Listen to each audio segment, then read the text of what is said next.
नमस्ते, मैं डॉक्टर राधा माली, घंटी आधारित शिक्षिका, अर्थशास्त्र विभाग, जयलन कॉलेज चकधरपुर, कोल्हान विश्वविद्यालय से।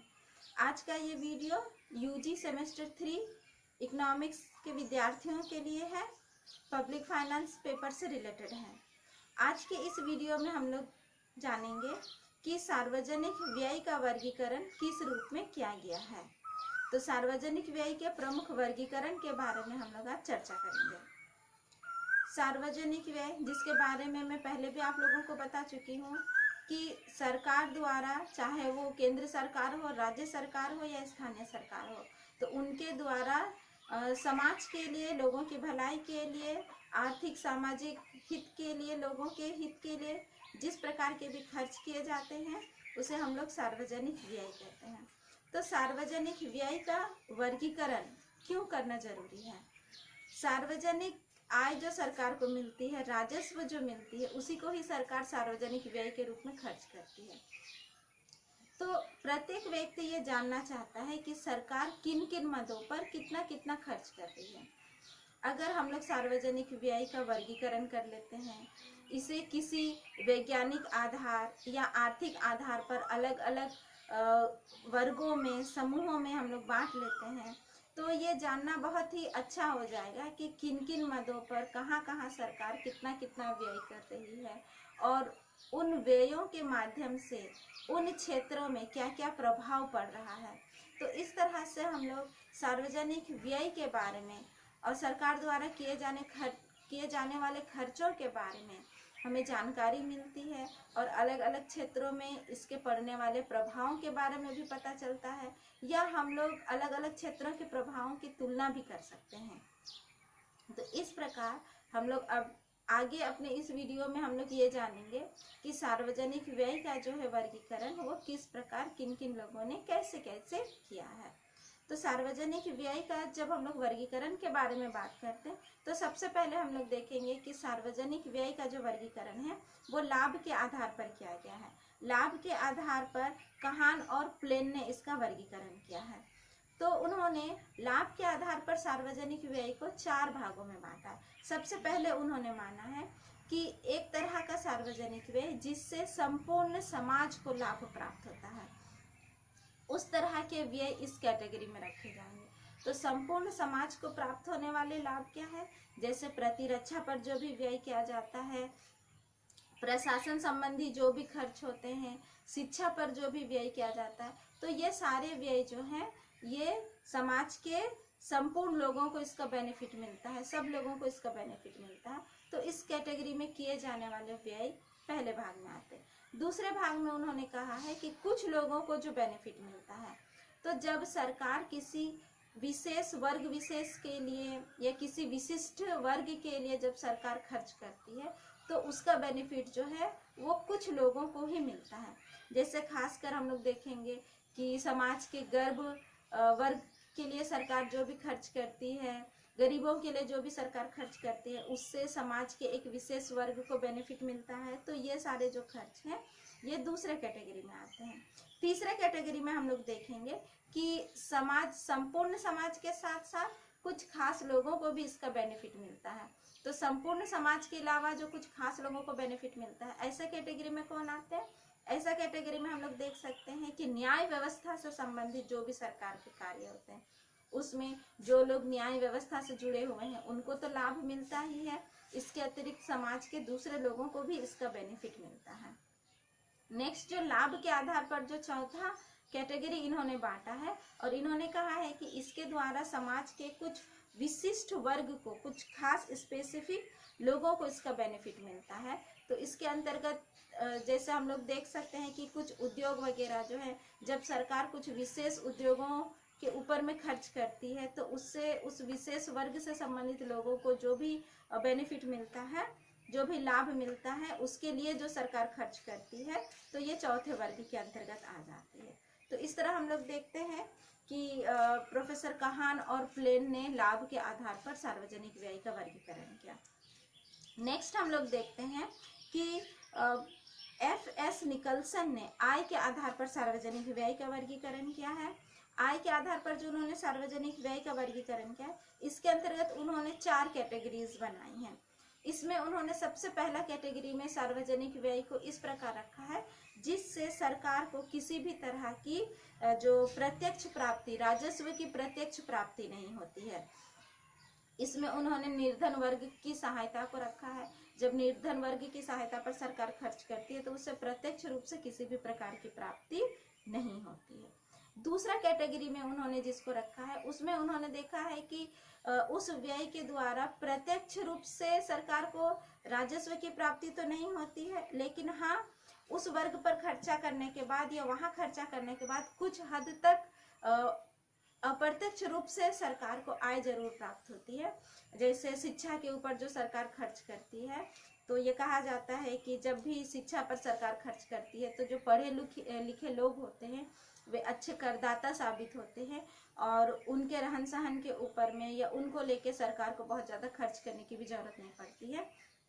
तो जब सरकार शिक्षा पर खर्च करती है तो डायरेक्टली उससे राजस्व की प्राप्ति सरकार को नहीं होती है, लेकिन इनडायरेक्टली जो उसका बेनिफिट है वो सरकार को जरूर मिलने लगता है।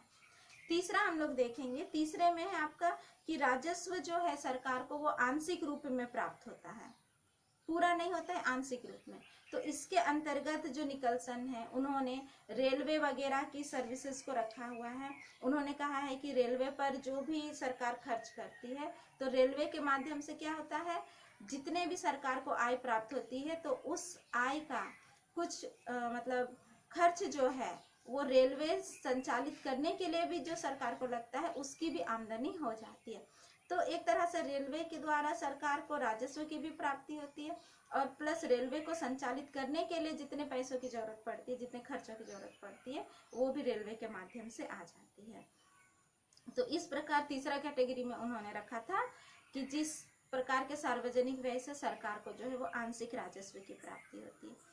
चौथा कैटेगरी में उन्होंने रखा था कि उस प्रकार के सार्वजनिक व्यय जिसके माध्यम से सरकार को पूरी राजस्व की प्राप्ति होती है, पूरी आय सरकार को प्राप्त होती है। तो इसके अंतर्गत उन्होंने डाकघर की सेवा और गैस निर्माण की सेवा और भी बहुत सारे जो भी राजकीय उद्योग है, जो भी सार्वजनिक उद्योग है, उन सारे उद्योगों को उन्होंने इस कैटेगरी में रखा था। नेक्स्ट हम लोग देखेंगे कि सार्वजनिक व्यय का जो है वो कार्य के आधार पर भी वर्गीकरण किया गया है। कार्य के आधार पर जो वर्गीकरण किया गया है ये आडम स्मिथ के द्वारा किया गया है।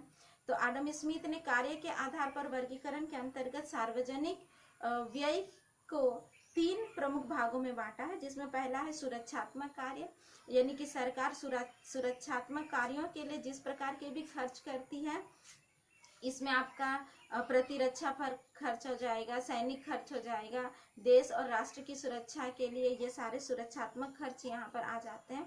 दूसरा बड़ा कैटेगरी में आडम स्मिथ ने वाणिज्यिक कर को रखा है, यानी कि उद्योग से संबंधित जितने प्रकार के भी सरकार को खर्च करने पड़ते हैं वो सारे खर्च इस वाणिज्यिक खर्च के अंतर्गत या वाणिज्यिक कार्य के अंतर्गत आ जाते हैं।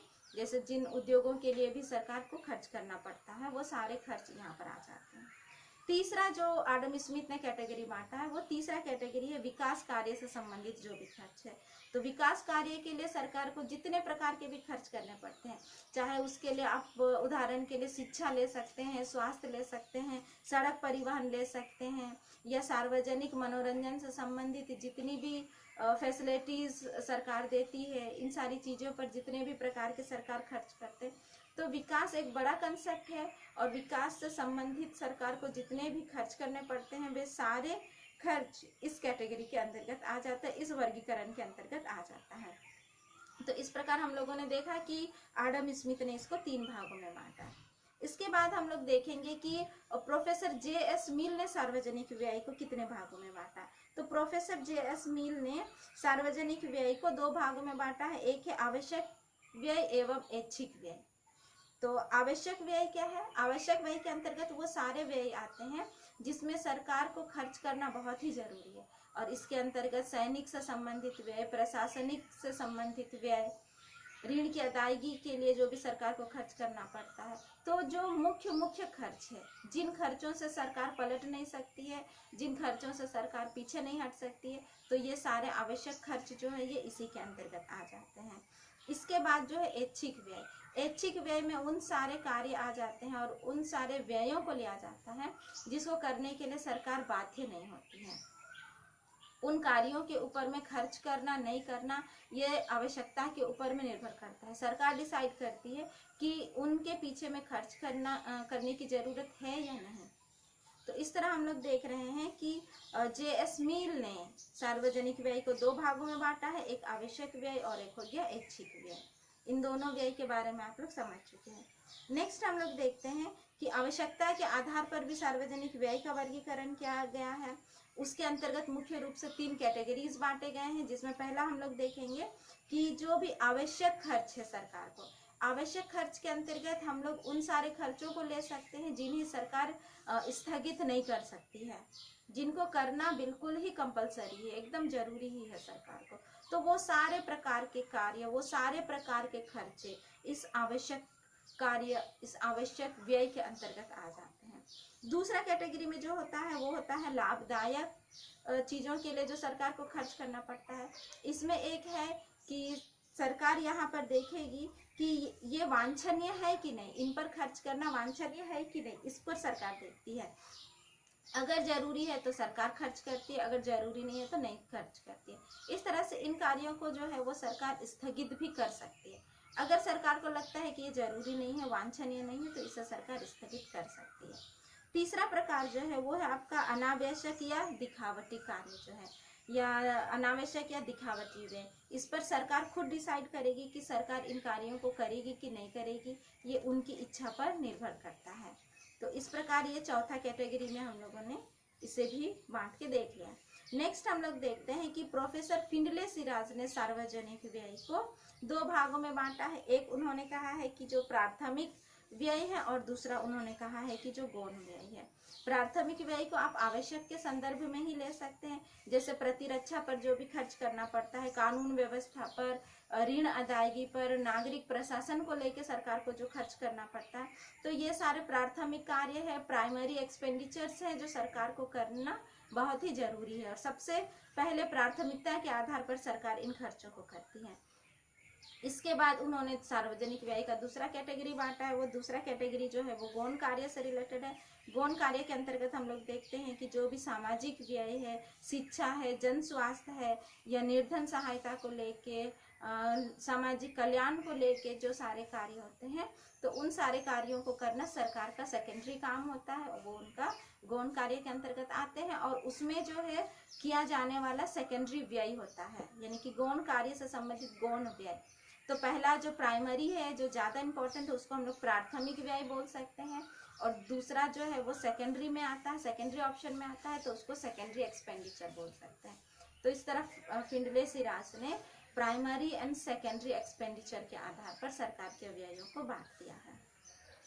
नेक्स्ट हम लोग आगे बात करते हैं, और वो है कि डाल्टन ने सार्वजनिक व्यय का वर्गीकरण किस आधार पर कैसे किया है। तो डाल्टन ने सार्वजनिक व्यय का जो वर्गीकरण किया है, उन्होंने सार्वजनिक व्यय को दो भागों में बांटा है। एक है क्रय मूल्य के आधार पर और दूसरा अनुदान के आधार पर। क्रय मूल्य के आधार पर सरकार जो भी व्यय करती है, किस प्रकार का जो सरकार व्यय करती है उसको हम लोग क्रय मूल्य के आधार पर गिनेंगे। सरकार जिनसे लोगों से जो काम करवाती है, सरकार लोगों के द्वारा जो भी सुविधाएं लेती है, उनसे जो सर्विसेज लेती है, उसके बदले में सरकार जो उनको पेमेंट करती है, उनको वेतन का भुगतान करती है, तो ये जो है ये क्रय मूल्य से संबंधित होगा। यानी कि सरकार जितने भी प्रकार के व्यय वेतन और मजदूरी के रूप में करती है, या किसी से सरकार काम करवाती है और उसके बदले में उसको पे करती है, तो ये सारे खर्च जो है ये क्रय मूल्य के आधार पर आ जाएगा सार्वजनिक व्यय का पार्ट में। दूसरा अनुदान में आते हैं। अनुदान में वैसे कार्य आएंगे जिससे सरकार किसी से काम नहीं ले पाता है। पहला वाला में तो हम लोग देखें कि सरकार काम करवाती है और उसके बाद उसको पे करती है, सरकार सेवा लेती है और उसके बदले में उसको पे करती है, तो वो क्रय मूल्य के आधार पर सार्वजनिक व्यय हो जाएगा। अनुदान के आधार पर अगर हम लोग बात करते हैं तो सरकार किसी भी तरह का कार्य उन लोगों से नहीं करवा सकती है, लेकिन उनको वो उनके ऊपर में सरकार खर्च करती है। जैसे वृद्धावस्था पेंशन हो गया, या सामान्य राजस्व के सामाजिक बीमा के अंशदान सब जो होते हैं, ये सारे ऐसे खर्च होते हैं जो सरकार को करना पड़ता है, और बदली में उन लोगों से सरकार किसी भी तरह का काम नहीं ले सकती है, सर्विसेज नहीं ले सकती है, लेकिन उनको देना पड़ता है अनुदान के रूप में। तो ये दूसरा कैटेगरी में आ जाता है, अनुदान से संबंधित जो भी खर्च होते हैं। तो इस प्रकार डाल्टन ने इसको दो भागों में बांटा, क्रय मूल्य से संबंधित सार्वजनिक व्यय और अनुदान से संबंधित सार्वजनिक व्यय। तीसरा हम लोग देखते हैं कि प्रोफेसर पीगू ने सार्वजनिक व्यय को कितने भागों में बांटा है। प्रोफेसर पीगू ने सार्वजनिक व्यय को दो भागों में बांटा है। तो इसमें पहला है हस्तांतरणीय व्यय और अहस्तांतरणीय व्यय। हस्तांतरणीय व्यय में क्या होगा, इसमें भी देखिएगा कि सरकार जो है वो उत्पादक साधनों से जो भी चालू सेवाएं क्रय करती है। जैसे अभी हम लोगों ने ऊपर कहा, सरकार जो है वो सेवाएं लेती है, सर्विसेज लेती है, लोगों से काम करवाती है, और उसके बदले में उनको जो पे करती है वो आ जाता है हस्तांतरणीय सार्वजनिक व्यय के अंतर्गत में, जिसमें आप देख सकते हैं जैसे सेना, नौसेना और शिक्षा, न्यायपालिका, इन सारी चीज़ों पर जो भी खर्च किया जाता है, क्योंकि सरकार इनसे संबंधित या इनसे जुड़े लोगों से पहले सर्विसेज लेती है, उनसे काम करवाती है और फिर उनको भुगतान करती है, तो वो हस्तांतरणीय व्यय के अंतर्गत आ जाता है। इसके बाद हम लोग देखेंगे कि अहस्तांतरणीय व्यय में क्या आता है। अहस्तांतरण व्यय में वो सारे खर्च आते हैं जिसको सरकार वापस अदायगी नहीं कर सकते हैं, या जिसके लिए सरकार किसी से काम नहीं करवा सकती है, तो वो सारी चीजें इसके अंतर्गत आ जाती है। इसमें भी आप लोग देखिए कि पेंशन हो जाएगा और बीमारी से संबंधित लाभ हो जाएंगे। फिर किसी चीज में जो सरकार आर्थिक सहायता देती है, जैसा चीनी, गेहूं, और घर बनाने के लिए सरकार किसी को पैसा देती है, उनको अनुदान देती है, हेल्प करती है, तो वो अहस्तांतरणीय आय हो जाता है। तो इस प्रकार प्रोफेसर पीकू ने सार्वजनिक व्यय को हस्तांतरणीय व्यय और अहस्तांतरणीय व्यय दो भागों में बांटा है। आगे हम लोग देखेंगे कि जे.के. मेहता का क्या कहना है। जे.के. मेहता ने सार्वजनिक व्यय को उन्होंने भी दो भागों में बांटा है। एक है परिवर्तनशील या स्थिर व्यय और दूसरा है परिवर्तित या अस्थिर व्यय। तो अपरिवर्तनशील या स्थिर, इसके अंतर्गत आप वही कंपलसरी एक्सपेंडिचर को ले सकते हैं, जैसा सेना या प्रशासन आदि में सरकार को खर्च करना पड़ता है, वो कंपलसरी है, सरकार को करना ही है, वो स्थिर गति से वो कंटिन्यूअस सरकार को करते जाना है। अस्थिर व्यय के अंतर्गत में जो भी सरकार सामाजिक सुविधाएं दे रही है, डाक सुविधाएं वगैरह सब दे रही है, तो वो परिवर्तनशील है। सरकार चाहेगी तो उन पर सार्वजनिक व्यय की जो मात्रा होती है, एक्सपेंडिचर की जो मात्रा होती है, उसको सरकार कम कर सकती है या अधिक कर सकती है। कितना अमाउंट इस भाग में खर्च करना है, ये सरकार के ऊपर में डिपेंड करता है। तो इस प्रकार से इसको उन्होंने दो मेजर भागों में बांटा है। आगे हम लोग बात करते हैं कि आर्थिक वर्गीकरण के रूप में सार्वजनिक व्यय को कितने भागों में बांटा गया है। आर्थिक वर्गीकरण के आधार पर अगर हम लोग देखेंगे तो जब सरकार आय प्राप्त करती है तो उस आय को भी दो खातों में लिखा जाता है, एक होता है चालू खाता और दूसरा होता है पूंजी खाता। बिल्कुल उसी तरह से सार्वजनिक व्यय जो होता है, तो सार्वजनिक व्यय को भी दो खातों में लिखा जाता है, एक हो जाता है राजस्व व्यय और दूसरा हो जाता है पूंजी व्यय। तो राजस्व व्यय के अंतर्गत किन चीजों को लिखा जाता है, सरकार के प्रशासनिक कार्यों से संबंधित जितने भी प्रकार के व्यय हैं, तो वो सारे व्यय जो है वो आपका राजस्व व्यय के अंतर्गत आ जाता है। और पूंजीगत व्यय के अंतर्गत क्या होता है, सरकार प्रशासन को संचालित करने के लिए जितने भी प्रकार के पूंजीगत सौदों को करती है, तो उन पूंजीगत सौदों से संबंधित जो व्यय होता है वो पूंजीगत व्यय के अंतर्गत लिखा जाता है।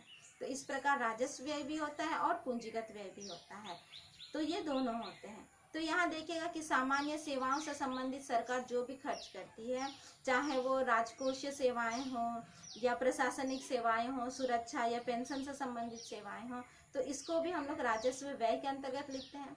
और इन सेवाओं से संबंधित जितने भी प्रकार के पूंजीगत सौदे सरकार को करने पड़ते हैं, तो उन सौदों का डिस्क्रिप्शन जो होता है वो पूंजीगत व्यय के अंतर्गत आ जाता है। इसी प्रकार सामाजिक और सामुदायिक सुविधाओं के लिए, सेवाओं के लिए सरकार जो भी खर्च करती है उसे भी हम लोग राजस्व व्यय में लिखते हैं। और इन सामाजिक और सामुदायिक सेवाओं के लिए जो भी पूंजीगत सौदे होते हैं उसे पूंजीगत व्यय के अंतर्गत लिखा जाता है। इसके अतिरिक्त जो भी आर्थिक सेवाएं हैं, आर्थिक सेवाओं के अंतर्गत आप देखिएगा जैसे कृषि, उद्योग, जनशक्ति, परिवहन, संचार के साधन, तो इन सारी चीज़ों से संबंधित जो भी व्यय हैं वो राजस्व व्यय के अंतर्गत आ जाते हैं।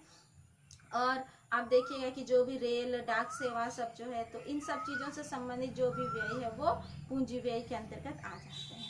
इसी प्रकार हम लोग और आगे देख सकते हैं कि राजस्व व्यय के अंतर्गत जितने भी प्रकार के अनुदान हैं, सरकार जितने भी प्रकार के अनुदानों में खर्च करती है, चाहे वो देश के अंदर हो या देश के बाहर हो, तो वो सारे अनुदानों को, उन सारे प्रकार के अनुदानों को हम लोग राजस्व व्यय के अंतर्गत हम लोग दर्शाते हैं।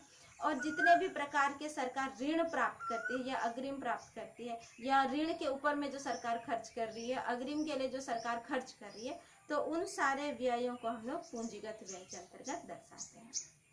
तो इस प्रकार हम लोग देख रहे हैं कि आर्थिक वर्गीकरण के रूप में भी सार्वजनिक व्यय का वर्गीकरण किस आधार पर किया जा सकता है। तो आज के इस वीडियो में हम लोगों ने बहुत ही संक्षिप्त रूप में और बहुत ही कम समय में बहुत बड़ी बातों के बारे में हम लोगों ने बात करने का प्रयास किया है। लेकिन सार्वजनिक व्यय से संबंधित, जो सार्वजनिक व्यय के वर्गीकरण से संबंधित जिन बातों के बारे में भी हम लोगों ने आज इस वीडियो में चर्चा की, वो बहुत ही संक्षिप्त है, बहुत ही कम है। आपको इसकी विस्तृत अध्ययन करने की जरूरत है, और इसके लिए आपको चाहिए कि आप ज़्यादा से ज़्यादा किताब पढ़िए और सार्वजनिक व्यय के वर्गीकरण के बारे में आप डिटेल स्टडी करिए और बढ़िया से इसको आप तैयारी करिए। तो आज के वीडियो के लिए इतना ही। अगले वीडियो में मैं फिर उपस्थित होंगी, तब तक के लिए धन्यवाद।